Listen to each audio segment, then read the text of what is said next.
Okay guys, there's a old smokestack from the sawmill that used to be here. I was going to get my drone, but it is so windy out there, there's no way I'm going to try to take my drone up there. But anyways, still pretty cool. There wasn't so many thorns. You can see all the thorns trees around there. I was going to walk up to it, but my gosh, it's like a jungle. Oh, that's not a bad spot for that thing actually. As long as it's not too bumpy, it'll sit there. How's everybody doing today? I am still heading south, 101. I don't know when I'm going to start heading east, but I got quite a ways yet to go on 101.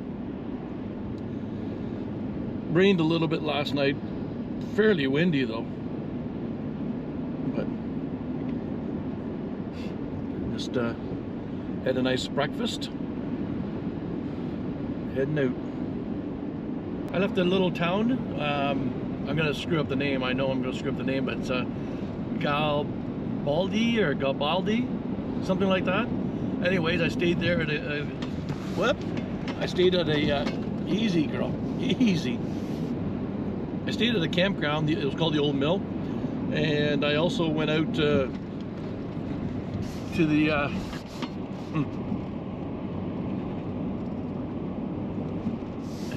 I went to the local lounge there and met a real nice couple there. Sorry, forgot your names. Probably be watching this because I gave my YouTube channel, but yeah, it was a nice, really nice people. Really nice people, had a good time. And so now I'm heading south. I guess everybody was telling me that I just missed a heck of a storm, and they said the winds were incredible, and you can tell by all the debris along the shoulders of the road and stuff from the trees and stuff. She must have been quite the windstorm.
Tillamook.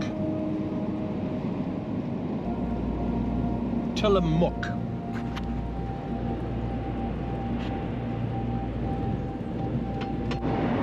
Go to show you how much rain they've gotten. Like, look at the fields. Just water, water, water. And it's still raining. Although it looks like it's really trying to peek its, sun's trying to peek out here, but yeah.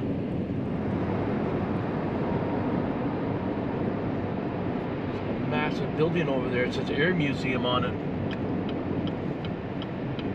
I think we might have to go take a look. That is a big building. What the hell is that?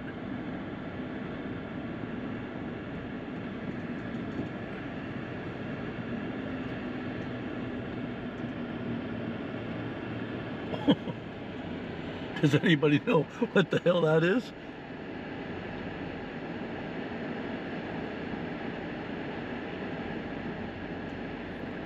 Air, you can see Underneath the letters, like forget the orange, but it says air crane. Right through the props. If you look through the props there, I don't know if I'm going to be able to zoom this in editing, but right where their props are, it says air crane. Wow, that is a beast. And there's stairs, so you can go inside it. And it looks like the tail opens all the way up. You can see the hinges there. Wow. Hey guys, wow, inside the Air Museum right now. It is absolutely, this building, like, I mean, look at the size of this building. It's dark, I realize it's dark. But I mean, like, I don't have no idea how high this building is all the way up to the top, but it's got to be 100 feet. Oh gosh, if not more. Pretty cool. You know what this was, guys? A remote control drone for anti-aircraft practice. So this thing had a parachute on it, and if it either got shot down or it ran out of fuel, the chute would deploy, they'd go get it, and then they'd put it back in service again. So, yeah. Pretty cool, eh? When you like to be able to have that to play with. It says a top speed of 230 miles an hour. Cool. Nice.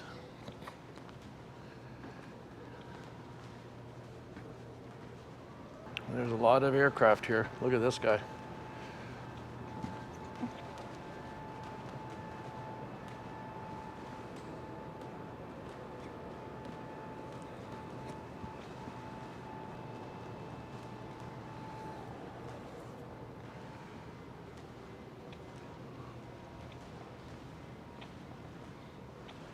Man, there's a lot of aircraft in here.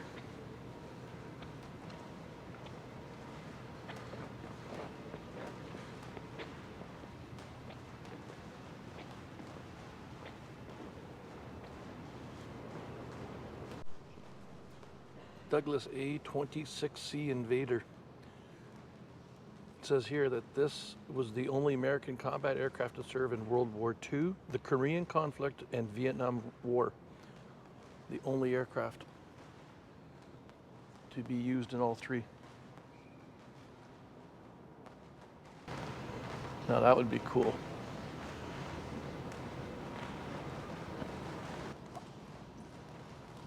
I actually think I remember seeing that.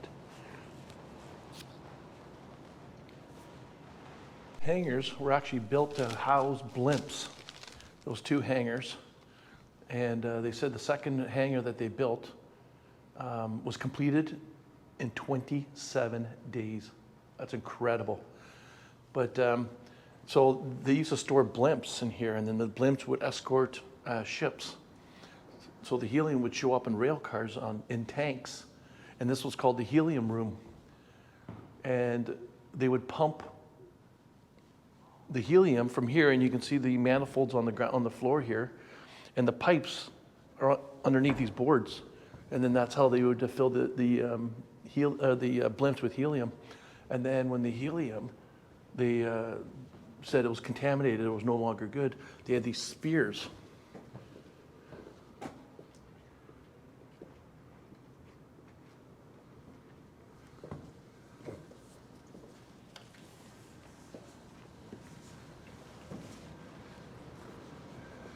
Of course, every time you want to do something, somebody shows up, so you can't talk. But anyways, those are two 60-foot spears that were outside the building. I don't know where they're gone now, but that's where they would store the helium, and then they would go take them and get them refined.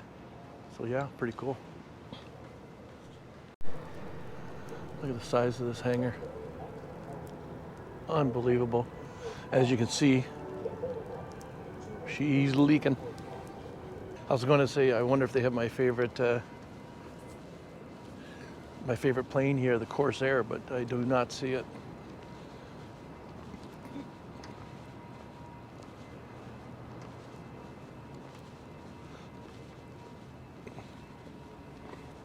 But they have a locomotive. And there's actually rails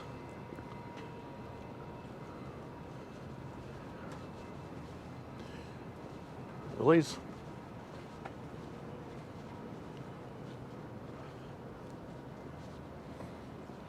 They said after this hangar, or the hangars weren't used anymore for World War II, for the blimps when they're no longer in use, the lumber companies would rent these hangars, and they would also lease them. And as you can tell, the rest of this hangar is used for storage.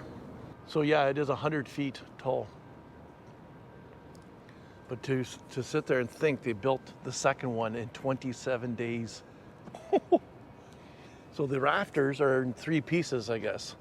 So from the bottom to about there, there are 2 pieces, and then they put the cap, the arch that goes across between the 2 sections. So those each rib is 20 feet apart, and there are 3 sections, and then they bolt together.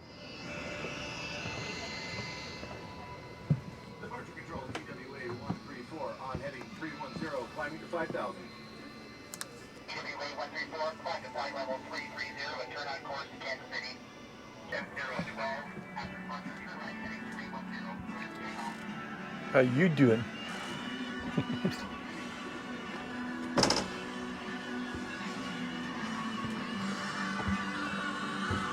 Welcome to 1973. The tickets inside. So I've had the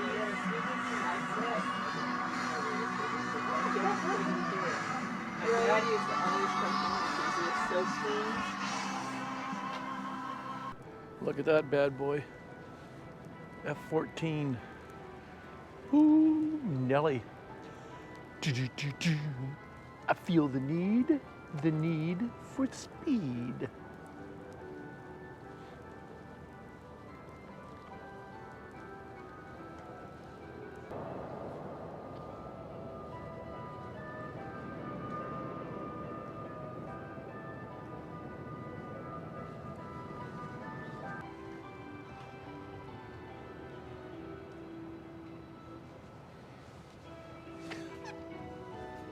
Doesn't look too damn comfortable, does it?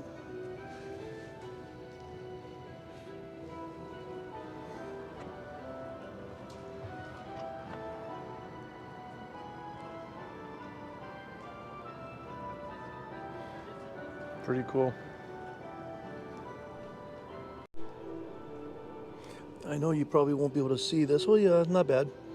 So it says right here, it says the photo of the museum's F-14, the Tomcat, 3rd plane from the left, from the 1986 film Top Gun.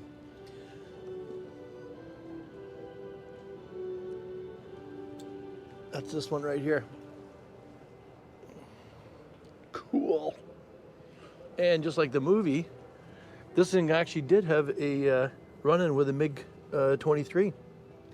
So that's pretty cool. And it says right here, it says, the museum's Tomcat then sent by a modern aircraft towards a second MiG that also appeared in the area. And then so the lieutenant caught up and maneuvered around the underside of the MiG-23 within 25 feet and took pictures of the MiG's missiles.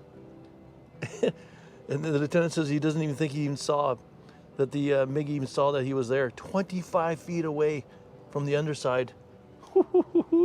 That's a picture of the bad boy right there.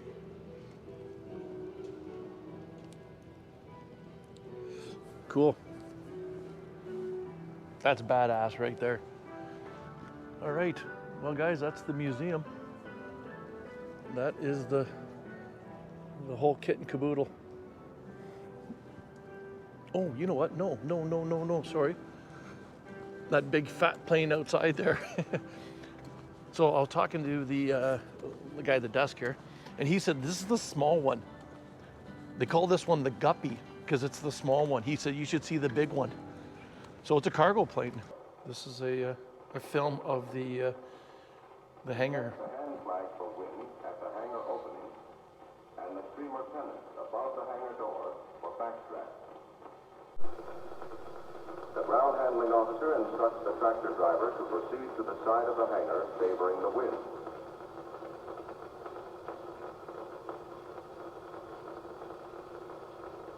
The mules, under the direction of the petty officer aft, move with the airship and control the movement of the tape.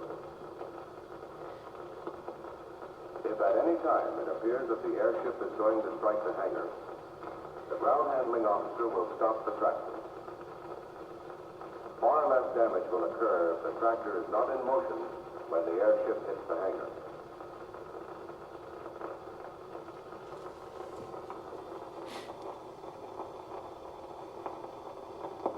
This is the critical period of the undocking operation, and the airship remains in danger until the mast crosses the safety guideline and clears the turbulent area. It is always essential to reduce to a minimum the time during which an airship is in a potentially dangerous situation.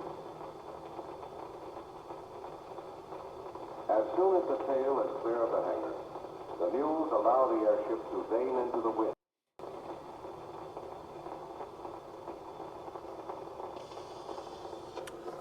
Oh, there you go. That's the use of this hangar. Cool. There's a picture of the hangar back in the day. This is the picture of it being built.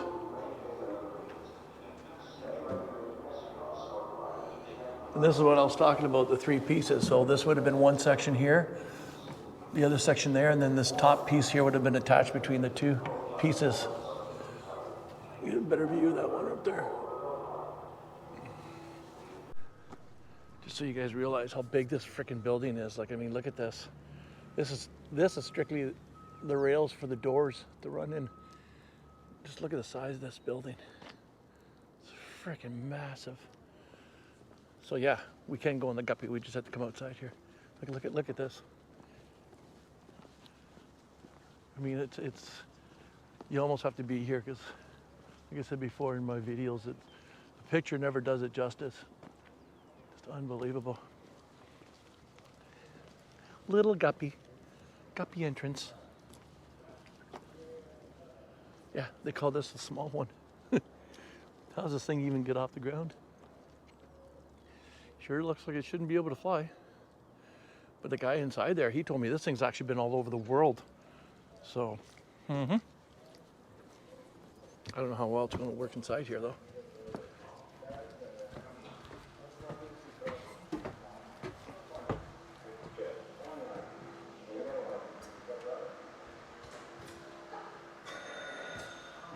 Yeah, see the tail does open up.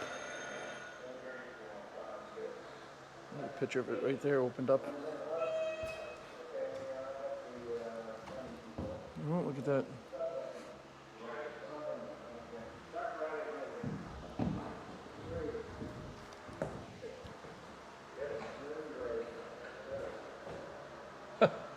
It's actually very, very clean inside here. Mini Guppies, it's called. That is funny. Oh, I can hear the pilots talking. We might be ready for a takeoff here. I better get up there.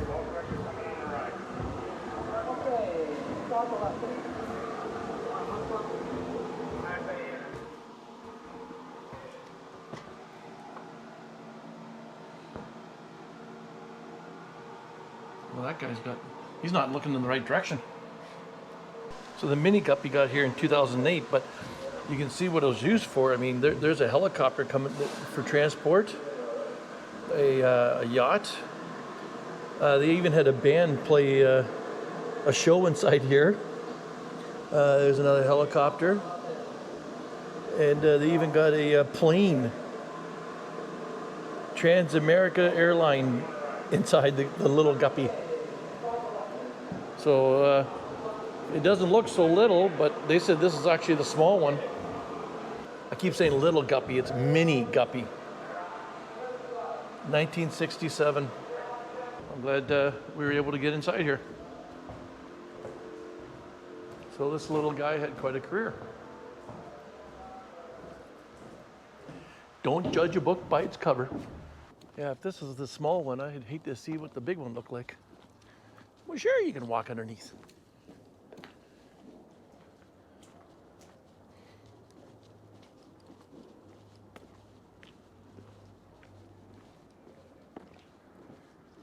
It just looks funny, that's all. So obviously they took an aircraft and then they just put took the inner shell off and then put this one around it and then riveted it to the other body. That's basically all it looks like.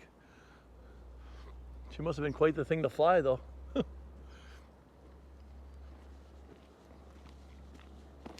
There we go. Looks like it's got a tumor. Guys, like I was saying before, gonna have lots of footage here for another video. So with that, I'm closing this video. Anyways, guys, as always, be good, be kind, be careful. We'll talk to you later. Bye-bye. And the little Guppy says bye-bye too. Bye-bye. Hangar there. But it also looks like a graveyard for train stuff. You can see a big old locomotive engine right there. Oh, another one right there. And then you can see some old cars, you know, and a locomotive. And then look at all the junk over here. So yeah, creepy seeing some tricycles like that. I just saw two big blocks over here. I wonder if that's the other hangar.